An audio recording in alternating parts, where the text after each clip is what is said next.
কতগুলি শর্তে ইসলামের বিধানে খেলা জায়েজ? বলেন, খেলা ঢালাওভাবে না জায়েজ না শর্ত সাপেক্ষে জায়েজ? এই শর্তগুলি সর্বমোট তিনটা। কটা? শর্তগুলি সর্বমোট তিনটা।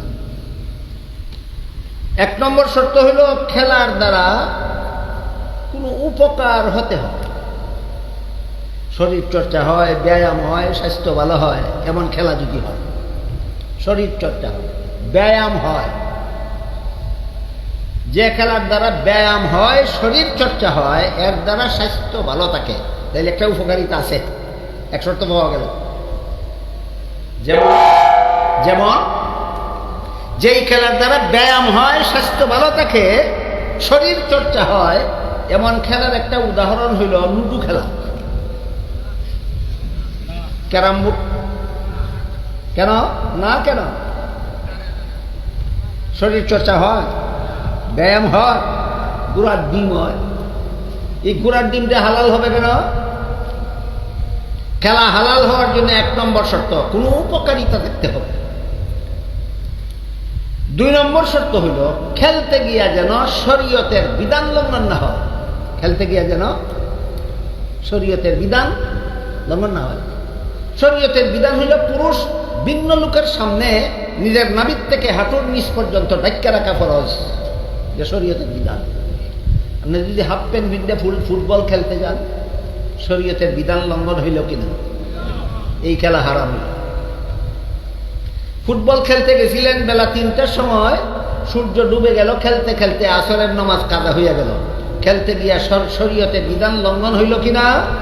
ওই খেলা হারাম হইল। দুই নম্বর শর্ত হইল শরীয়তের বিধান যেন লঙ্ঘন না হয়। তিন নম্বর শর্ত হইল দুনিয়ার কোনো ক্ষতি যেন না হয়, দুনিয়ার কোনো ক্ষতি। খেলতে গিয়া দোকান বন্ধ, বেচা কিনা বন্ধ। বলেন, দোকান বন্ধ কইরা, বেচা কিনা বন্ধ কইরা, চাকরির ডিউটি বন্ধ কইরা, গৃহস্থীর ক্ষেতের ক্ষেত খামারের কাজকর্ম বন্ধ কইরা খেললে দুনিয়ার ক্ষতি হয় কিনা? এই খেলা হালাল নয়, হারাম। সুতরাং তিন শর্তের কোনো শর্ত যেখানে লঙ্ঘন হবে সেখানেই খেলা হারাম, আর যেখানেই তিন শর্ত পালন হবে সেখানেই খেলা হালাল। ফুটবল খেলার দ্বারা শরীর চর্চা হয়, ব্যায়াম হয়, এক শর্ত পাওয়া গেল, এক শর্ত পাওয়া গেল।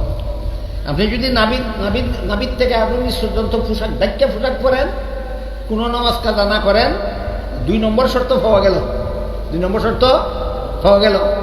খেলতে গিয়ে যদি আপনার দোকান বন্ধ না করেন, চাকরির ডিউটি বন্ধ না হয়, গৃহস্থীর কাজ বন্ধ না হয়, তিন নম্বর শর্ত পাওয়া গেল।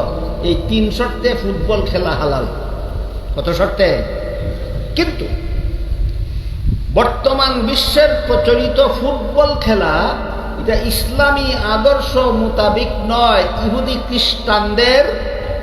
খ্রিস্টানদের অসভ্য পদ্ধতির খেলা।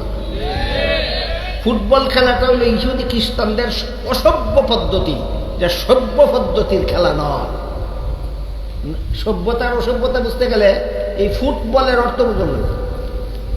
ফুট ইংরেজি শব্দ, এটার অর্থ পা, পাও, পাও, পাউরে তো ঠ্যাং হয়, দেখো গাড়ের নাম ওই গর্দনানি, পাওয়ের নাম ওই ঠ্যাং।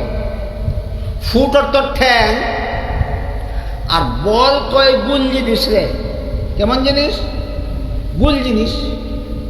একটা গুল আকারের একটা জিনিসে ঠ্যাং দিয়া লাইটটা গিয়া খেলে, এই কারণে এটার নাম ফুটবল। এই কারণটার নাম। বলেন, বলটা কোন অঙ্গের জিনিস? ঠ্যাঙ্গের। বলটা কোন অঙ্গের জিনিস? ঠ্যাঙ্গের। ঠ্যাং দিয়ে লাইটটা খেলে, এখানে খেলার সময় বল আতো লাগলে অপরাধ, খেলার আইনে অপরাধ, খেলার আইনে। ফুটবল খেলার সময় খেলোয়াড়ের হাতও যদি বল লেগে যায় অপরাধ। কেন? তুই ঠ্যাঙ্গের জিনিস হাতও লাগাইছ। আমি জিজ্ঞেস করি, ঠ্যাঙ্গের জিনিস হাতও লাগলে যদি অপরাধ হয়, মাথাত লাগলে জঘন্যতম অপরাধ হওয়ার কথা কিনা?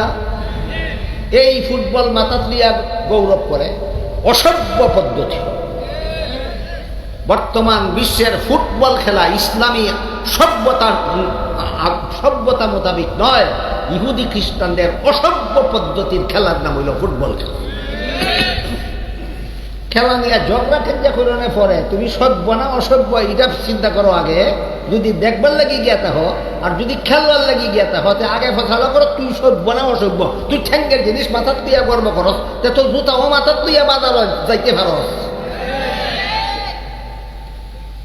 জুতা মাথার জিনিস, ঠ্যাঙ্গের মাথার তুইয়া বাজার যাও না কেরে মানুষে কইব অসভ্য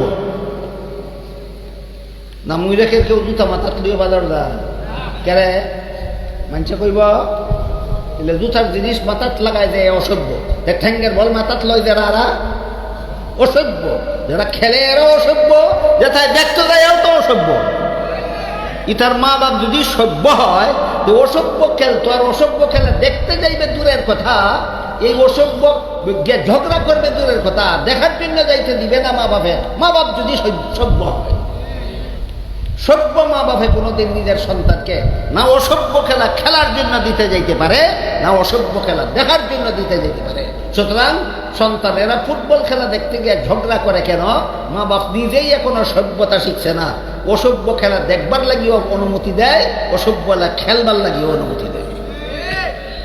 আল্লাহ আপনাদের আমাদের সবাইকে সভ্যতা, ইসলামী সভ্যতা শিখার বুঝার তৌফিক দান করুন। আমিন।